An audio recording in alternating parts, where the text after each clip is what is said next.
Okay, what's up, y'all? Welcome to my channel.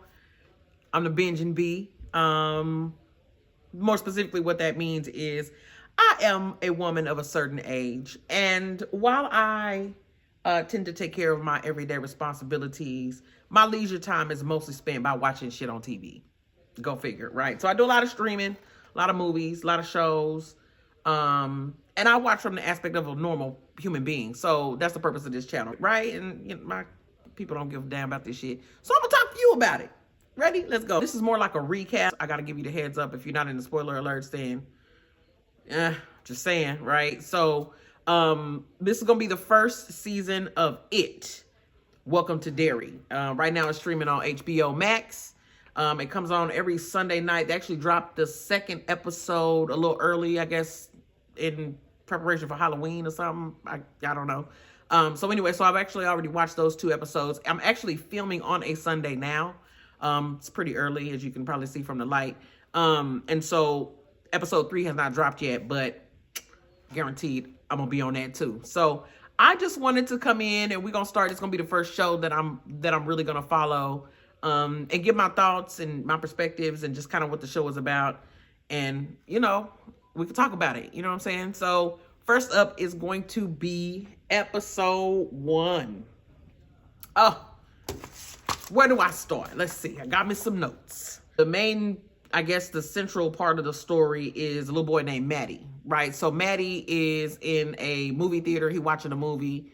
The movie itself weirded me out a little bit, just like the Happy, Happy, Joy, Joy. First of all, let me say this. It's set back in the 60s, which is really dope to me. I can get into almost any kind of period piece, like any kind of, time that is of one that's before now. I tend to get into shit like that. I don't know if it's just a fascination with, how people change but stay the same, or I don't know what it is. But anyway, that's my jam. So I really dig the fact that it takes place in the 60s.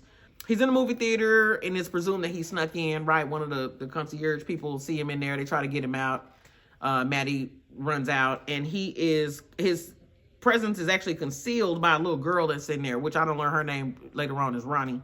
But the little girl sees him hiding as the attendant is looking for him. He goes into the lobby. He runs into the owner of the theater, and he asks him, like, hey, you seen this little boy run through here? And the dude is like, no, I don't know.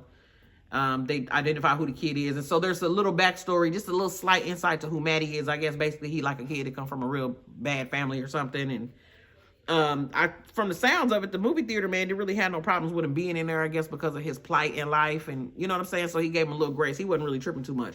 But the other dude wasn't trying to hear it. So he wanted to know where he at. So they asked the daughter.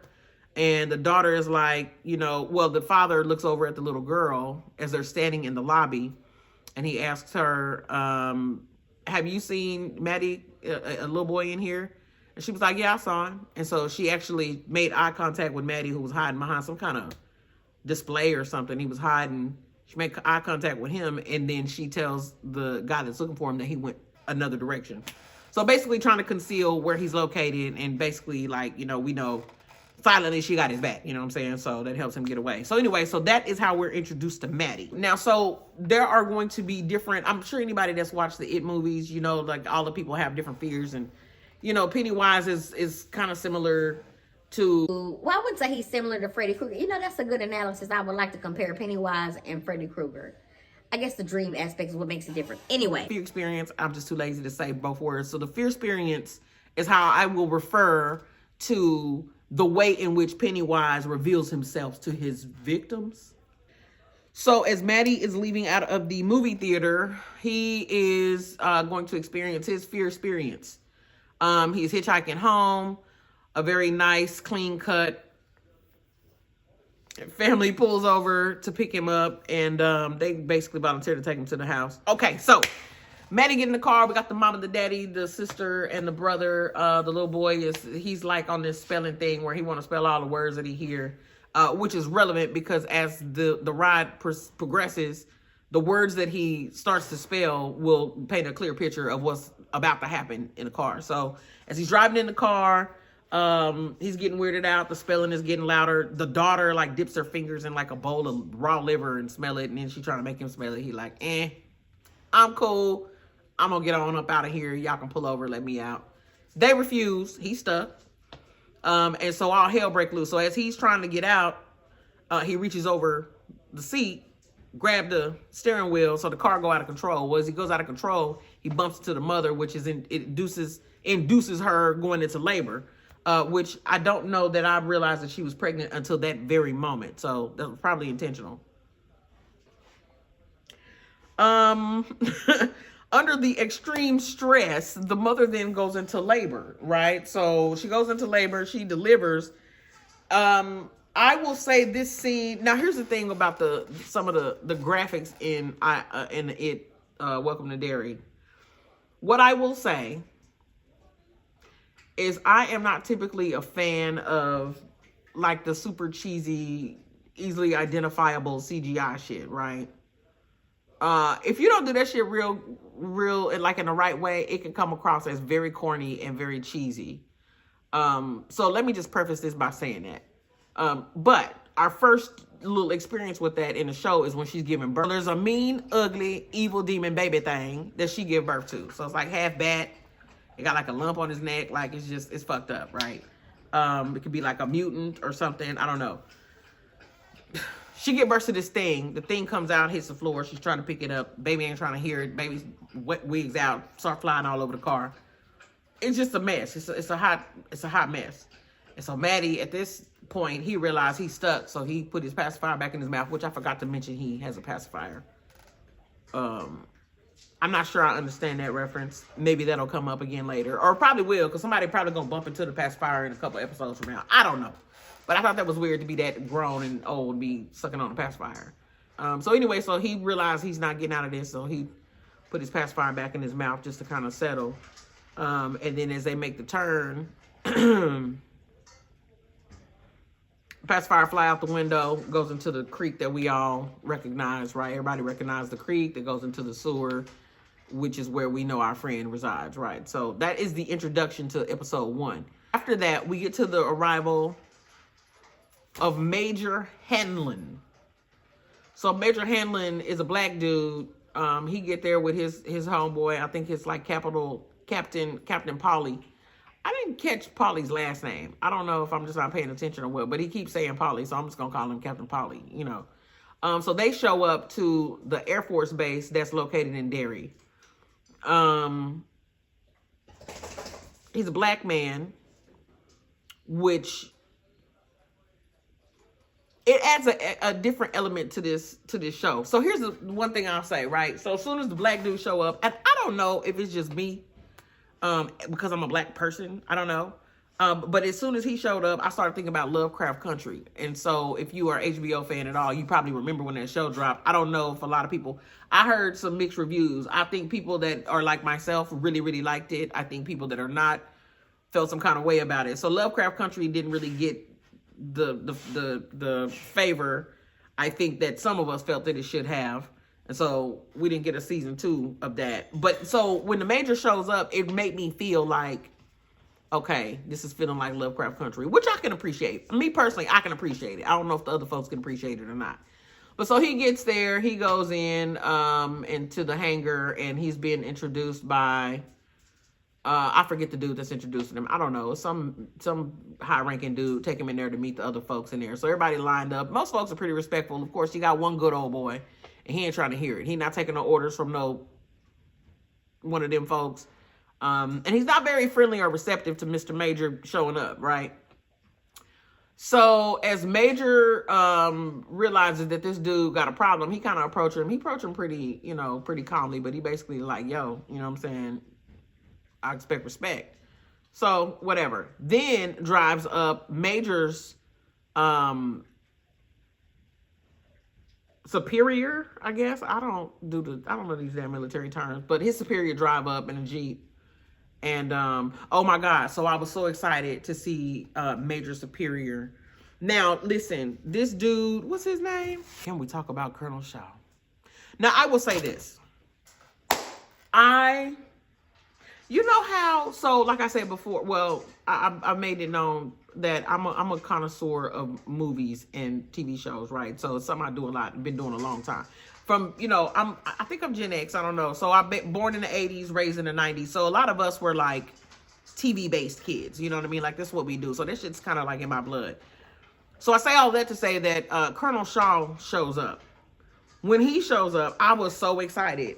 Now, this actor is an actor I have been following. I have been on that dude since, I'm gonna tell you how far back I go with this dude. I've been thinking he was fine since Tales from the Dark Side. He was in the last story with Ray Don Chong, where he see that thing happen in the alley, and the demon is like, shh, don't you tell nobody. And he's like, oh, fine, I won't tell nobody. So he lives and he goes on, he becomes a great artist and all this. He get the girl of his dreams. Ray Don Chong play his wife and this and that. And so they got their little kids and everything. So then he, after some years pass, he laying in bed and he tell his wife his secret. And then turn out his wife morphed into the demon thing and kill him and was like, hey, I told you not to tell nobody. I just learned, as of deciding I was going to review this show, I just realized that dude's name is James Remar. I have been knowing of him and have always thought, oh my God, with the red hair, that Tales from the Crypt episode, I was in love with that dude. Anyway, I'm really excited to see that he's in this. He is a superior to Major Hanlon, which is super exciting for me. I don't know, just a side note. It just made me excited and happy, and I just wanted to talk about it. So there you go. So he pull up. He introduced himself. He let it be known that, you know, he's not going to be for no bullshit, no racist bullshit. We ain't doing that. Like, you need to wrap it up if you don't like it, Mr. Masters. Or I think the dude's name is Masters that don't like the Major. But he's like, basically, he's laying down the law. He's not going for no racist bullshit. Okay, cool.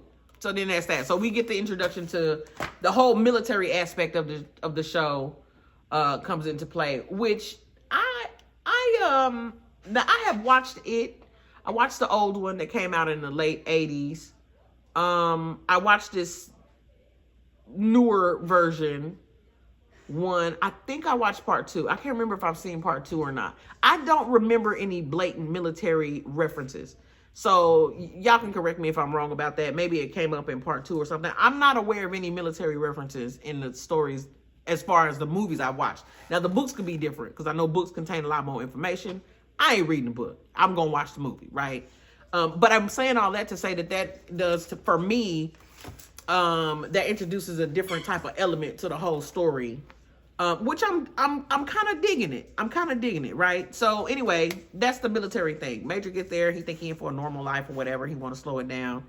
He's waiting on his family to show up. So he's like, okay, this is going to be a cool, you know, we gonna chill, we gonna settle into this life. I'm gonna do my little military thing and be a big boss and collect the big checks, and now I'm gonna chill.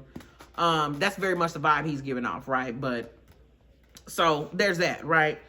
Then we are introduced to, of course, my dog want to play with his little ball. But anyway, we get introduced to Lily and Marge. Marge is kind of the high-strung friend. She wear the glasses. She got some new glasses. They like super thick. She worried about her eyes looking funny, which they do. But Lily is a good friend, right? So Lily like, nah, girl, you chilling. You look good. Yeah, you know. And so they're kind of walking through the hallway. Right away, you understand that Lily is kind of an outcast. And so we find out a little bit later on that she's a little bit of an outcast because she's got kind of a troubled past herself. Her father passed away in a pickle jar factory. That's super random. So then there's that. But I'll get into that a little bit later on because that's definitely gonna be relevant later on down the line. Yeah, so we get introduced to them, right? So Marge is like, you know, Marge is a good friend in the sense where she wants her homegirl to be accepted and she wants the best for Lily. Marge is much more superficial though. So Marge is more concerned about what the people think. Lily don't give a damn. Lily done live some real life. She done lost some loved ones. She understands that this life is precious and that things are a lot heavier than what we realize sometimes. So she just don't give a damn, which I respect her. You know what I'm saying? I respect her. I feel that. So anyway, we get introduced to them and their dynamic in the hallway. And then we are introduced to Phil and Teddy. And so kind of a similar dynamic, not necessarily the superficial part, because the difference with the boys is, so Teddy is the very serious, very introspective, deep thinking type of child, right? You can tell he's pretty smart, you know what I'm saying? But he carries a weight of heaviness with him. And then Phil, which is his best friend, Phil is very I mean, I like Phil. I think Phil is, everybody need a friend like Phil. Phil is really fascinated by, number one, oh, the other part that's relevant about this taking place in the 60s is that the Cold War is a thing, right? So like, you know, they got radio broadcasts, they got all kind of drills at school, they handed out pamphlets and shit on what to do if a nuclear bomb detonates, which is weird that they would tell you to get under a table. Wouldn't it just vaporize anyway, I digress. So there's a heavy there's an overall fear of the Cold War and like nuclear bombs. Like that's very relevant during this time.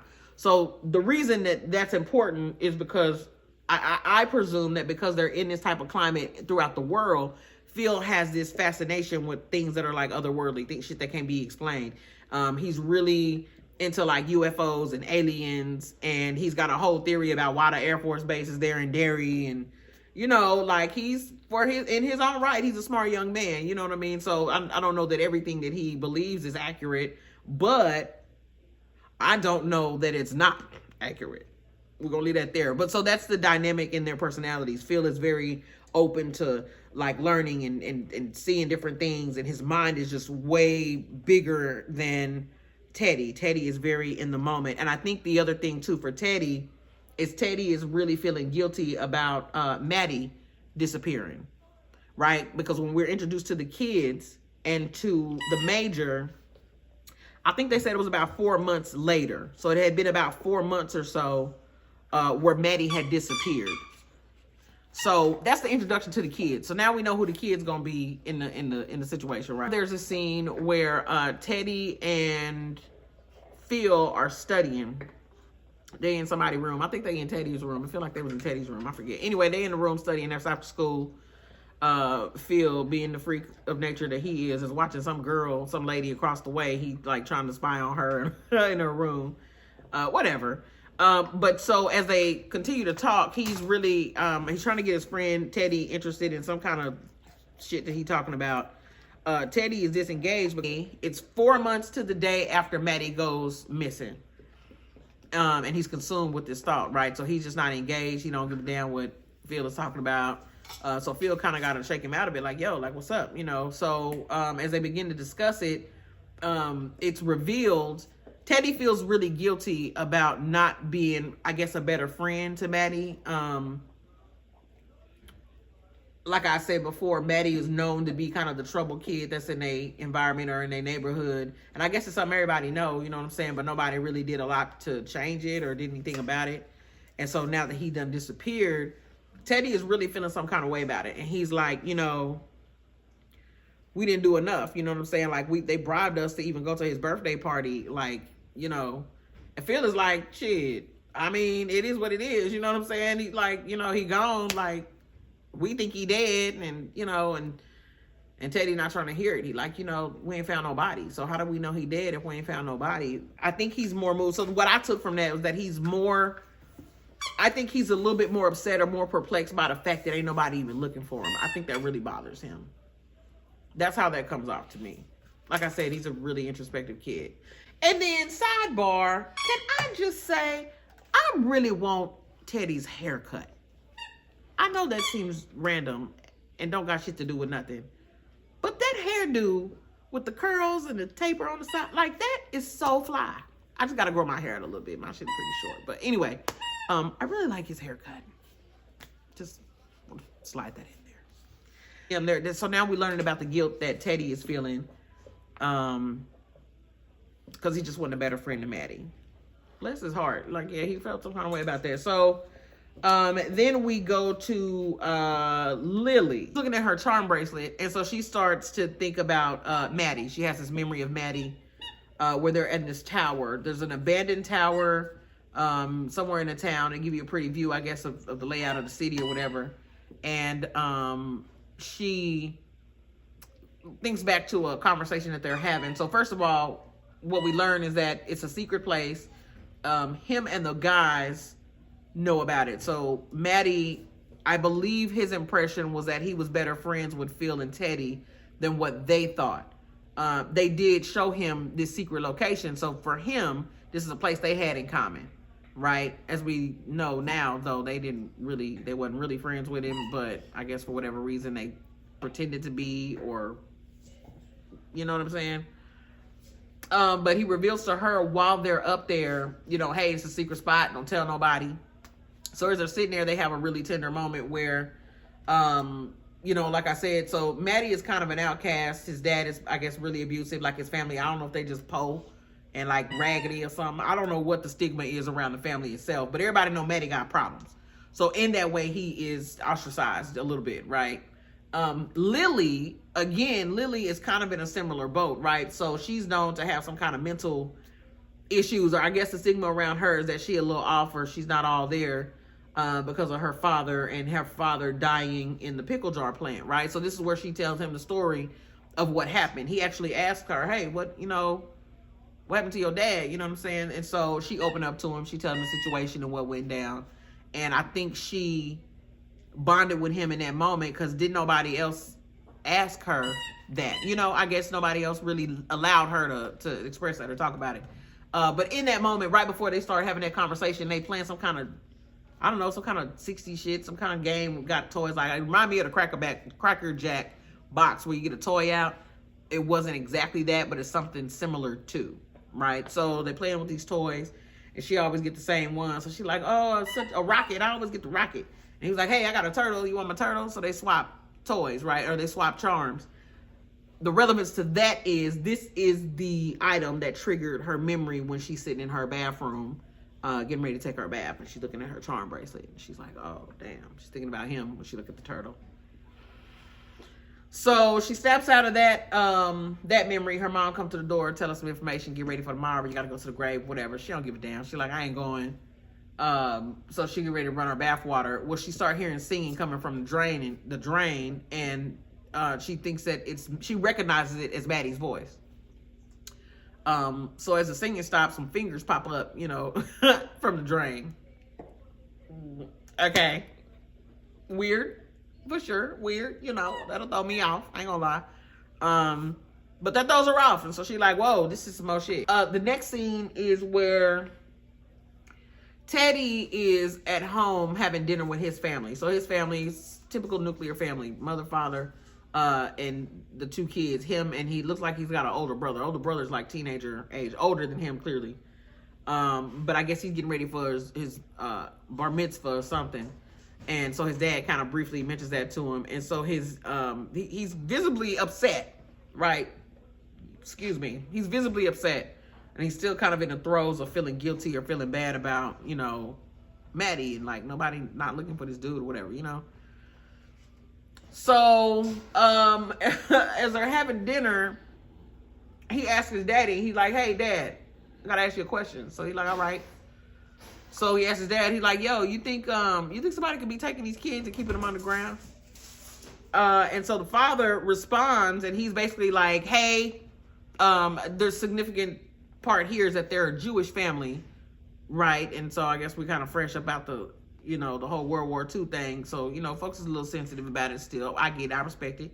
But his dad's response is kind of overkill. You know what I'm saying? His dad is like, we are Jewish people and we know the atrocities of the world. Like, you can't tell me the world is ugly because we done seen the ugly of the world. He gives like a whole story about his uncles and aunts and what they went through and shit, and like, which I can respect it, but I think I was confused by the intensity of his reaction or his response in that moment. I'm just like, why would that question make him that mad? I don't know. Maybe I'm just tripping, but I feel like that's relevant some kind of way. Maybe that's gonna come up for us later on down the line. But his response was pretty big for such a simple little question.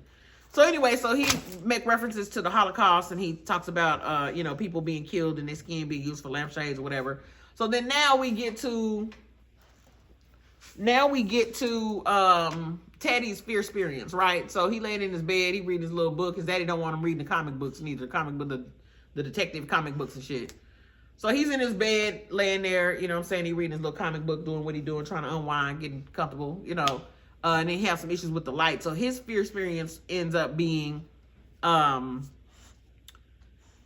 lamp next to his bed ends up having a face on it, which is, I guess it's not funny because it's supposed to mimic, I guess, what his father was telling him about people being killed and their skin being used for lampshades, which is barbaric. I would not make light of that. But in lieu of the situation and the CGI used to to depict this moment, I mean, I thought it was kind of funny, and I'm gonna say, I gotta say that I feel that way in most of the fear experiences that we gonna encounter up to this point. We'll see later on, but it lightens the mood to me a little bit when they show the lampshade. You gotta watch it. Maybe I'll put a picture. I don't know. But anyway, so he sees that, he freaks out, he rolls over on the floor, he's screaming. Then the lamp hit the ground and rolled towards him. He's freaking out, obviously, right? Like, that's some scary shit, you know what I'm saying? So his brother come to the door and like, yo, you a freak. He didn't say that exactly, but he just was like, you tripping, you in here tripping. So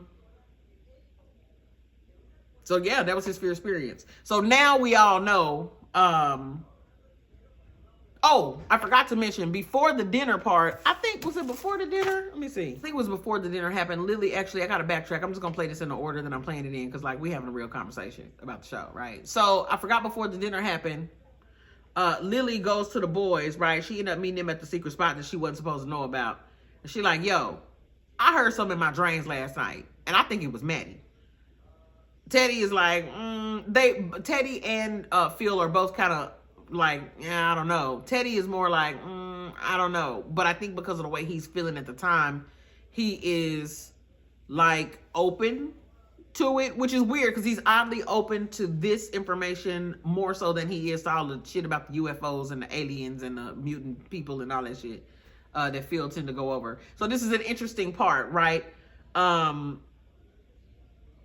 Phil is not with it. Phil is automatically like, yo, this girl is crazy. You know the history, like she tripping. Like it ain't no way that he gonna be able to reach you and of all the people through the sewers in your house through the pipe. Like he have to know, you know, Phil is not trying to hear it.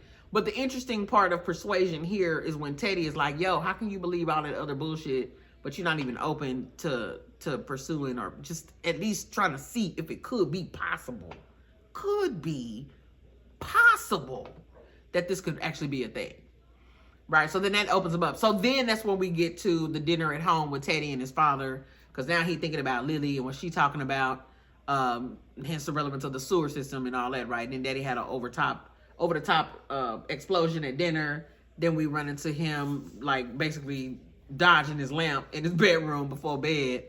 So I wanted to mention that because I think that's a relevant part too of how they even get on board, because they're not all friends.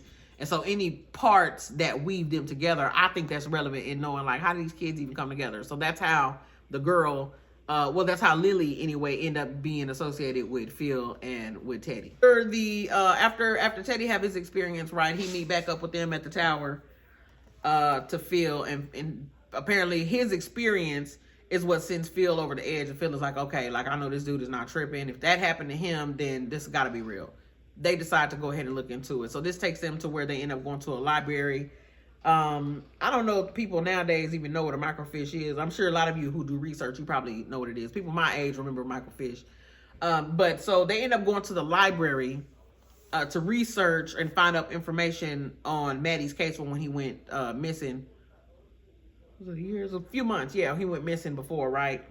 They found the article. The article that they found in the newspaper is what actually links them to Ronnie, which is the little black girl who is the daughter of the movie theater owner. Ronnie is the 12-year-old girl that's referenced in the newspaper article when Maddie first went missing, because the story was in the newspaper.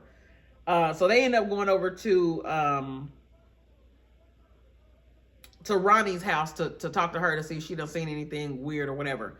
Also, very important to note as well. So now at this point, when they decide to go to the library, I guess it was going to take them a long time or something. I'm not really sure why the little sister was included, but for some reason, as they agree to embark on this journey, there are 4 of them at the library, right? So now we got Lily, we got Teddy, we got Phil, and then for some reason, Phil's little sister tag along.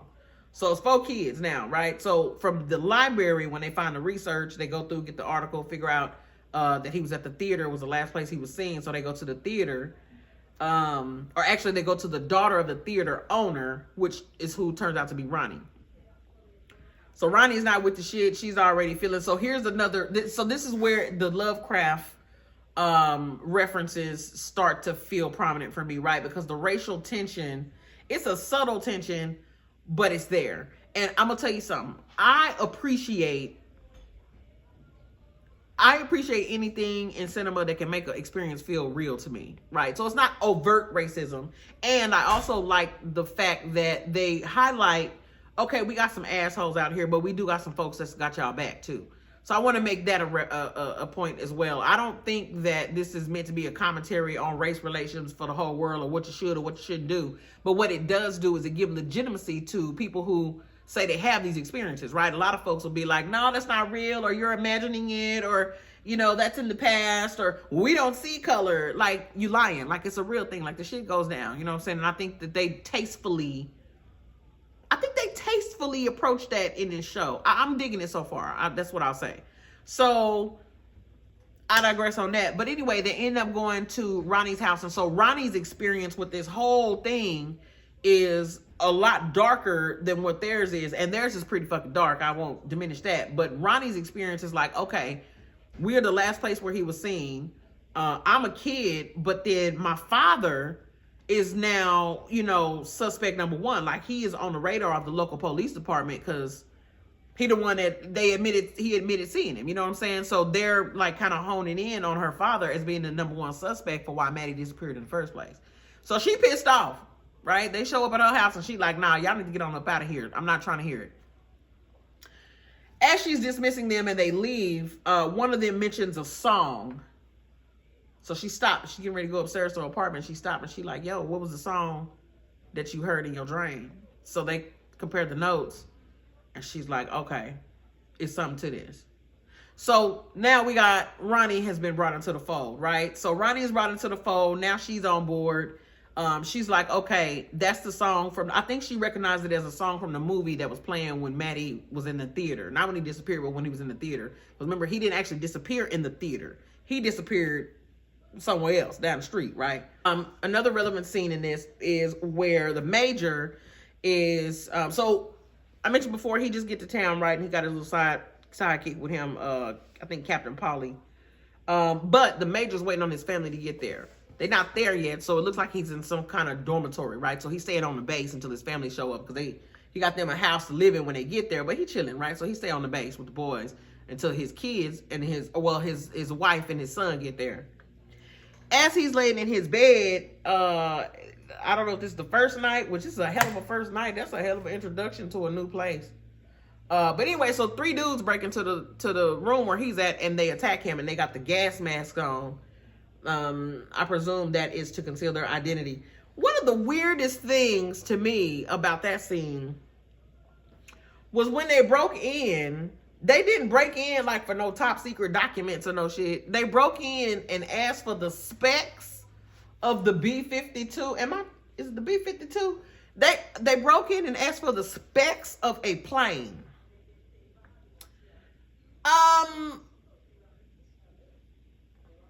Now, I don't know anything about military culture. And I would not presume to know the value of any particular information pertaining to military equipment or vehicles or any of that. But I was like, why? Like, can't that just feel like some shit they can go look up? You know what I'm saying? Like, I don't know. Maybe it was different back then in the 60s. But so, yeah, so that for me was like super bogus. I'm like, why the fuck would they break into the place? That just didn't make no sense to me. Anyway, I digress. So they break in, they trying to hassle him for the specs to the plane. Of course, major gangster, you know what I'm saying? He ain't giving it up. Like, he going out like a G. He's not coming off the information, so you got to skedaddle, right? They get into a big melee. And then Paulie, I guess he hear the commotion from outside, so he busts into the room and he helped fight off the assailant. So, you know, he get roughed up. It's kind of a rough night or whatever, but he ended up making out of that alive, thanks to Paulie coming in there. Super random. I'm like, this got to be some kind of setup. Like, I don't know. I just don't know people go through that type of, that's a pretty drastic measure to go through to get the specs of a plane. And then maybe I understood that wrong. If I understood it wrong, somebody holler at me and let me know. Because maybe my understanding is off. But I was just like that. I don't, like, why? Anyway, so now we fast forward to Ronnie and the kids. Now it's nighttime. Ronnie's like, okay, well, I'm gonna take y'all back to the theater so you can see this movie that Maddie was watching when he was in here. You know what I'm saying? So she take him to the movie theater. So now they all there. We got Ronnie. Duh, she gotta take him. So we got Ronnie, we got Phil, we got Teddy, and we got the little sister. So Phil's little sister is there, and then we got Lily. So it's 5 kids in there. They go in, they sit down, they finna watch the movie. Movie start playing. The little musical number starts to play where they recognize the song that each one of them had heard. Well, I don't know if each one of them heard the song. From what I gather, Lily was the only one that heard the song, and Ronnie heard the song.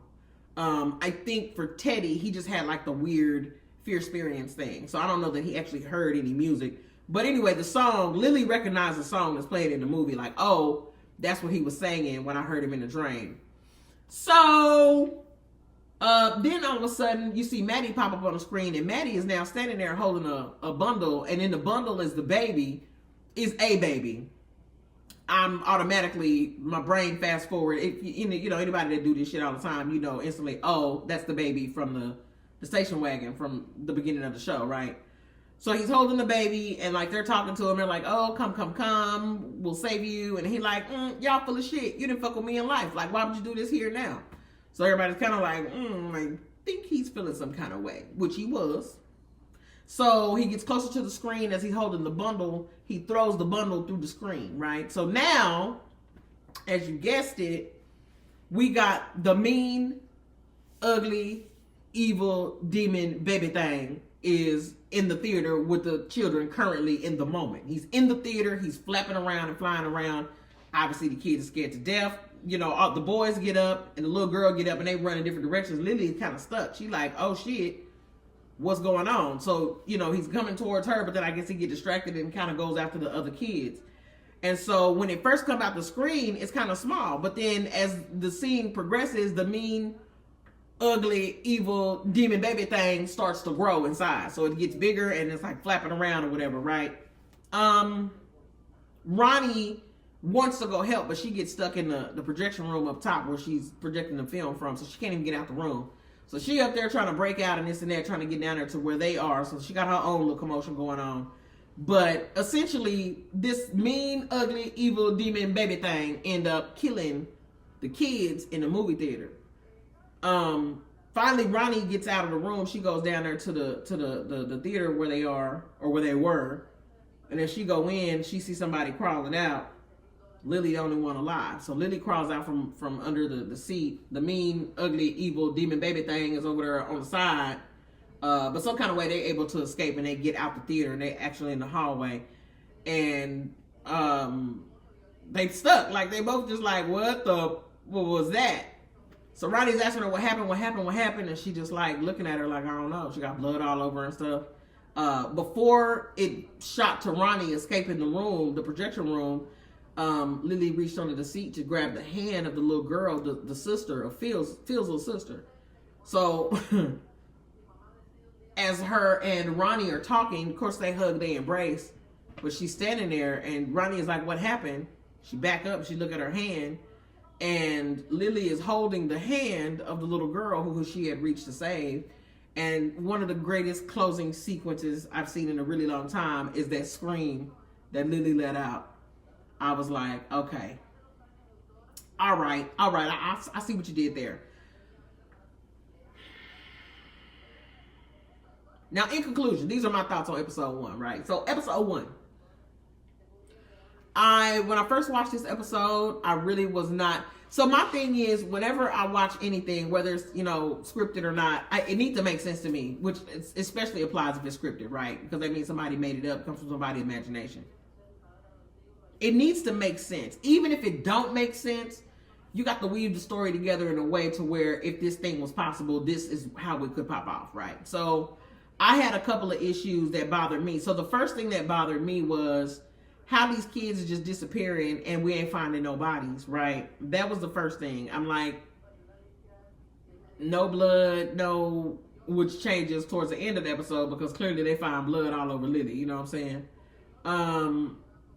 I didn't understand at the time if that last sequence was like somebody dreaming, Like, I'm just like, how the fuck are we to explain this to the parents and the people in the neighborhood, or like even law enforcement when they show up? Like, how you gonna explain it to the ambulance? Like, I just wasn't really, I wasn't really feeling episode 1 like I wanted to. There's a couple of little aspects that I appreciated. The acting, number one, was really good for me as far as the kids were concerned. The adults were fine too. Everybody else was good, but like some of the ways Lily would do shit with her face, you know, I'm like, yo, she's really good. And then Teddy, of course, I already mentioned Teddy. Like, Teddy is really intense. I should probably learn these children's names if I'm gonna be reviewing this show, but I haven't looked it up, so whatever. I don't know their names yet. I will find out and look into it. But they are really invested. Even Phil they're some really good actors. You know what I'm saying? So that kind of sucked me in. I thought, okay, these kids is on their shit. Like, okay.